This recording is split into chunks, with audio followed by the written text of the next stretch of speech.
Welcome to Daily Scripture Reading. I do not own the rights to this music. 2 Samuel chapter 21. This is the Amplified Version.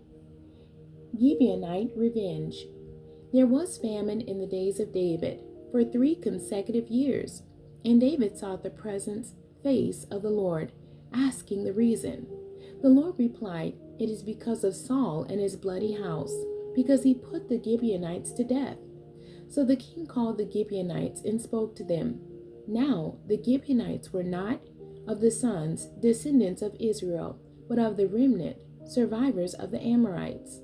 The Israelites had sworn an oath to spare them, but Saul, in his zeal for the sons of Israel and Judah, had sought to strike down the Gibeonites.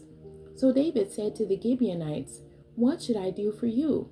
How can I make it good, so that you will bless the Lord's inheritance, Israel?" The Gibeonites said to him, "We will not accept silver or gold belonging to Saul or his household descendants, nor is it for us to put any man to death in Israel." David said, "I will do for you whatever you say."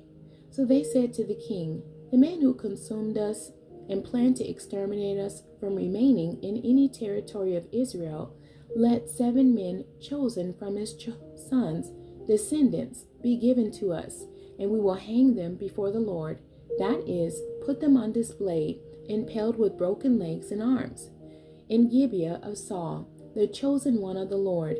And the king said, "I will give them." But the king spared Mephibosheth, the son of Jonathan, the son of Saul, because of the Lord's oath that was between David and Saul's son Jonathan. So the king took the 2 sons of Rizpah, the daughter of Aiah, whom she bore to Saul, Armani and Mephibosheth, and the 5 sons of Merab, the daughter of Saul, whom she had borne to Adriel, the son of Barzillai, the Meholothite. He handed them over to the Gibeonites, and they hanged them on the hill before the Lord. And the 7 died together. They were put to death in the first days of the grain harvest, the beginning of the barley harvest in the spring. Rizpah, the daughter of Aiah, took sackcloth and spread it out for herself on the rock, from the beginning of harvest in the spring until the autumn rain fell on them. And she allowed neither the birds of the sky to rest on their bodies by day, nor the beasts of the field to feed on them by night. David was told what Rizpah, the daughter of Aiah, the concubine of Saul, had done. Then David went and took the bones of Saul and Jonathan his son from the men of Jabesh Gilead, who had stolen them from the open square of Bethshan, where the Philistines had hanged them on the day when the Philistines had killed Saul in Gilboa. He brought up the bones of Saul and of Jonathan his son from there, and they gathered the bones of those who had been hanged with their arms and legs broken.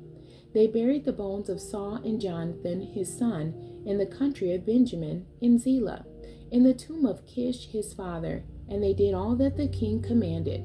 After that, God was moved by prayer for the land. Now the Philistines were at war again with Israel. David went down with his servants, and as they fought against the Philistines, David became weary. Then Ishbi-Benob, who was among the descendants of the giant, the weight of whose spear was 300 shekels, 6 pounds of bronze, was armed with a new sword, and he intended to kill David. But Abishai, the son of Zeruiah, came to David's aid, and struck and killed the Philistine.